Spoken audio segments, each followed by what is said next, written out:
తోడుకలు తీస్తే అధ్యక్ష, ముఖ్యమంత్రిగా చెప్తున్న ఒక్కనొక్కరిని బట్టలు ప్రదేశం రోడ్డు మీద తిప్పిస్తా అధ్యక్ష. ఈ వాతావరణాన్ని ఎవరు ప్రోత్సహించారు? ఇప్పుడు ఉన్నటువంటి ఒక రాష్ట్రాన్ని నడుపుతున్నటువంటి వ్యక్తి ముఖ్యమంత్రి. ముఖ్యమంత్రి గారు ఏ రకంగా ఉండాలి? ముఖ్యమంత్రి గారు ఒక బూతు తిడితే ప్రజలు 10 తిడతారండి. దానికి ఒక మార్గదర్శకం, బూతులకు మార్గదర్శకం చేసిందే ముఖ్యమంత్రి గారు. అరే అసెంబ్లీలో ఒక ముఖ్యమంత్రి ఇన్సిడెంట్ మహిళలను అరెస్ట్ చేసినటువంటి విషయం, మహిళా జర్నలిస్టులను అరెస్ట్ చేసినటువంటి విషయం మాట్లాడి ఆ సంఘటన మీద బట్టలు ఊడదీసి కొడతా అంటే ఒక ముఖ్యమంత్రి రాష్ట్ర ప్రజలకు, పోలీసులకు, వాళ్ళ కార్యకర్తలకు ఏమి సందేశం ఇచ్చినట్టు?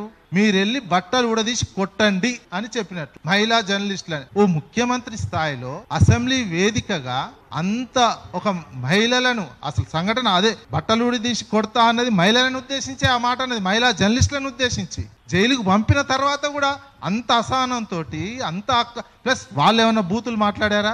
ఆ మహిళలు బూతులు, ఆ మహిళా జర్నలిస్టులు బూతులు మాట్లాడలే. బయట సమాజం, బయట పబ్లిక్ బూతులు మాట్లాడితే టెలికాస్ట్ చేసినందుకు ఇచ్చినటువంటిది అది. మరి ఈ సంప్రదాయం ఎవరు క్రియేట్ చేశారు? ఇక ఆంధ్ర ఉన్మాద పత్రికలు కొన్ని ఉన్నాయి. అది వాళ్ళ సంతోషం, వాళ్ళ మానసిక ఆనందం తీసుకోవడానికి అయ్యే బూతులు పత్రికలు పెడుతున్నారు. మరి ఆ పత్రికకు సంబంధించిన వాళ్ళని ఏమన్నారా? మరి దానికి సంబంధించినటువంటిది ఏంది?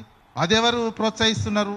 ఈ వాతావరణాన్ని, ఈ బూతుల వాతావరణాన్ని ప్రోత్సహించింది ఎవరు? ఇప్పుడే కాదు, అధికారంలో ఇప్పుడు ఉండొచ్చు, ముఖ్యమంత్రిగా ఉండొచ్చు, ప్రతిపక్షంలో ఉన్నప్పుడు, పిసిసి అధ్యక్షుడిగా ఉన్నప్పుడే ఈ బూతుల కల్చర్ ని సోషల్ మీడియాలో ఈ బూతులను మాట్లాడించి ప్రోత్సహించినటువంటి వ్యక్తిగానే ఉన్నారు.